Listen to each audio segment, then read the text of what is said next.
Welcome to the Travel Photography Tutorial, sharing your experience of what you see through the camera lens. Travel photography is about how you experience a place in your own unique way and use your camera to express your interpretations. It goes beyond taking a bunch of snapshots by delving more deeply into making an intentional series of photographs that become a body of work. Most photography done on travels is a record of what we see, more in the way of postcards. Postcards are fine, but there are ways to go beyond that photographic record to emphasize sharing your own unique experiencing and interpretation of a place. This tutorial aims to enable you to create images that explore that experience and realize their interpretation. And that's what makes the difference. This approach is about developing a way of seeing a place and then bringing all of the gear and techniques into play to create the most powerful representation of what we are seeing. A simple starting point is to focus on what you care about and the places and people about which you have something to say. The first time I came across this derelict pickup truck, I could see it had a lot of character and stories to tell, but the noon light was flat and uninteresting. When I returned later on, it was a completely different story, as the setting sun sent a magical golden shaft of light through the rear cab window of the truck. The anchor point for this process is to be present. The first step is to be aware of what is going on around you and what the possibilities those things present to you photographically. And only then does your task shift to making photographs. And in order to do that, you have to be really there. At the core of this approach, we need to ask the question, what is the photograph about to me? And we need to recognize that the biggest challenge for a travel photographer is to see a place. To understand that you need to spend time in a place to photograph it well, to get a sense of the possibilities and what applies to your photography there.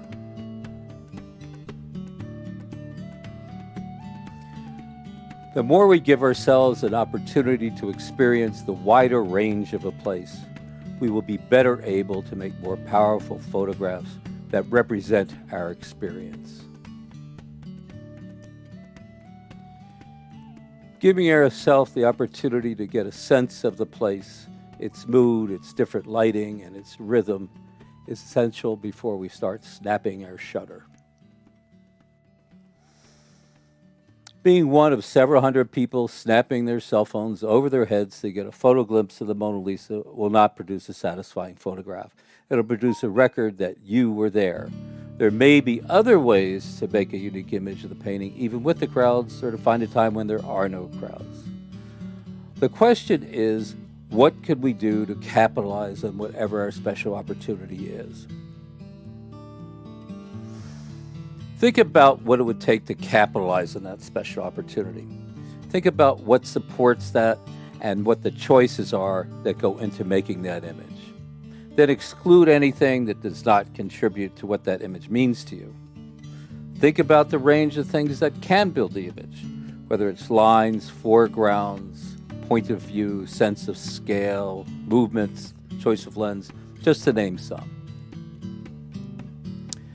Ask what a place has to offer and what the visual assets are that it presents. Make an inventory of the best opportunities for the kind of photographs that you want to take.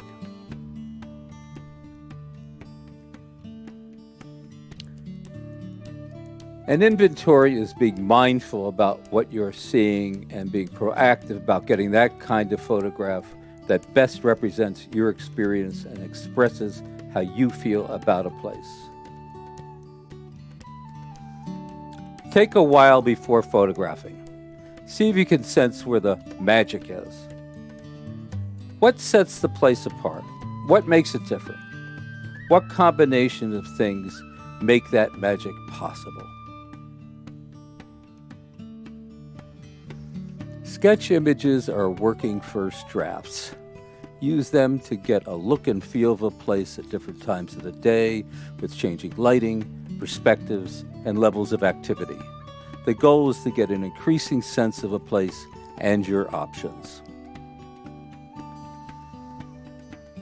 Get into the flow with no interruptions. That is what is required to sustain creative work.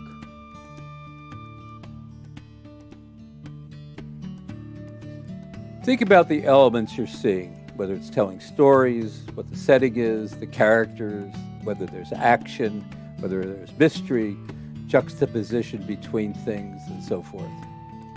And spend money on being present. Don't hold back. Explore deeply and return to places that captivate you. Ask what speaks to me visually. Become aware of your thinking and developing your visual memory. Think of using a journal for that. Work towards a goal of having a series of images that work together that reflect different experiences, different perspectives on a place, something that helps you make for stronger, more deliberate choices.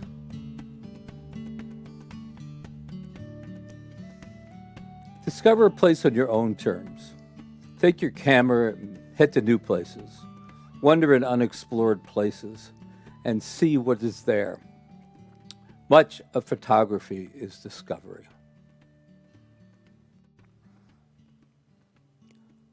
A theme is a central idea to pursue. Your theme is your point of view for creating a series of images that together reflect the different experiences and perspectives of a place.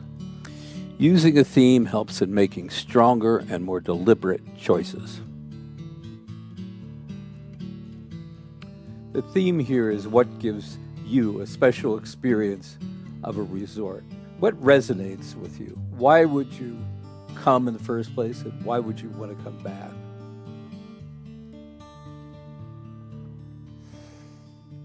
A theme is a central idea to pursue. You can pursue one idea, you can pursue two themes, you can combine themes, you can start one and then choose to follow the other. Sometimes you choose the theme and sometimes the theme chooses you. But in the end, you're working towards developing a body of work. Review your sketch images. Select items that you may want to focus upon. Then choose a set of constraints that enable you to identify and heighten that focus. For example, using black and light will bring more contrast. Using the portrait mode will emphasize verticality. Moving closer will change your relationship to a subject. In this image, we use the portrait mode, color, and a wide-angle perspective to capture the shaft of light from the rising sun that passes down through the cloud layers and onto the landscape, which the shaft being our focus. The waterfall image uses three constraints to heighten our experience of the falls. One is the portrait mode, a second is a black and white treatment, and the third is a slow shutter speed. All of these heighten and bring attention to our focus, which is the power and grandeur of the water flowing over 600 feet from its source at the top down all the way into its basin. The most critical ingredient in all great photographs is lighting, according to photographer Scott Woodward. There are a number of types of lighting. There is soft lighting, hard lighting, background lighting, reflected lighting, and more. Be aware of what difference each can bring to create drama and mood, as well as a changed look and feel to your images. In this image of a supporting column of an ancient synagogue in Toledo, Spain, we find mixed lighting. There is soft lighting that is filtering in from the windows behind the column, and there's reflected light coming from the interior lights of the building, crossing over the front and side of the elaborately sculptured Capitol.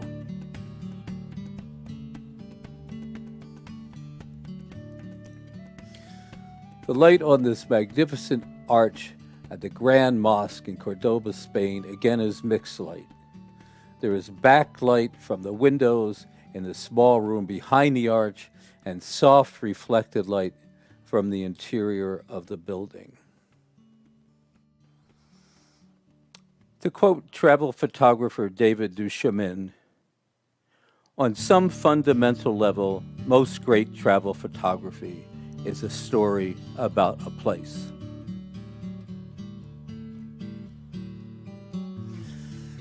Story could be a single image or the body of work that we've chosen to create.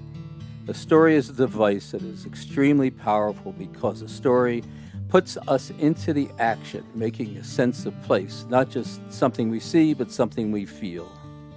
In this case, we can see and feel the power of the waves coming in next to the pier at Imperial Beach, California.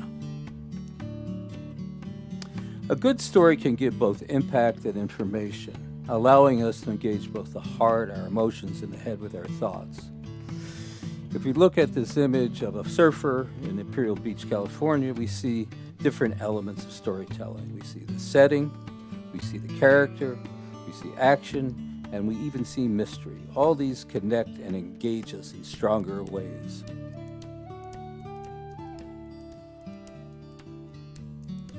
Stick around, even after you get that shot. There may be some fascinating things you didn't anticipate that aren't on your script. Here's an example of sticking around and what you can see. I was done with my surfer shots. I turned around and saw these two little girls racing into the ocean, jumping for joy at the first wave. This added a whole new dimension to the shoot. Catching the moment is something we all strive for. To do that, you need to have a mastery of the basics so you can have the creative use of them. You need to be able to handle your light, your composition, and your choice of timing. But all this comes down to patience. You need to have time. You need to wait for the moment. As you see that moment coming, don't wait until it's gone and anticipate it. Have the willingness to be surprised. Learn the cues, anticipate. Have your camera on low or high burst modes to get the gesture. Make sure you have set yourself up for the best moment.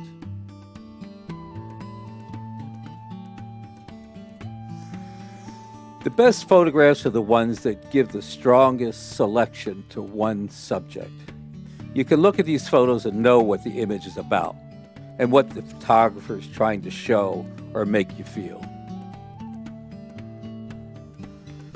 To achieve simple isolation in this image, I used a tight crop and came in as closely as I could to focus on the hand and the Coke bottle that it's holding.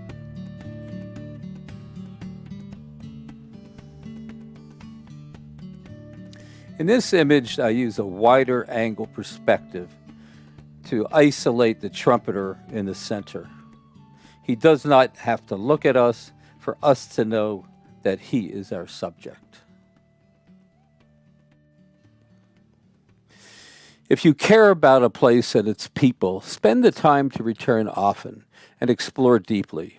Your connections to a place and your interpretations through your images will become increasingly rich and more powerful. Photograph what you care about. Unless you, as a photographer, have an emotional experience and connection, you can't share it. To give an interpretation means that you have something to say. I'm indebted in making this tutorial to David Duchemin for his mentor class, The Traveling Lens, The Passionate Photography of Place. Thank you for being part of this journey through the stages of becoming a more aware, intentional, and caring travel photographer. This is a lifelong process. To continue to explore this approach, please visit my website at jchadscalephotography.com. I look forward to seeing you there.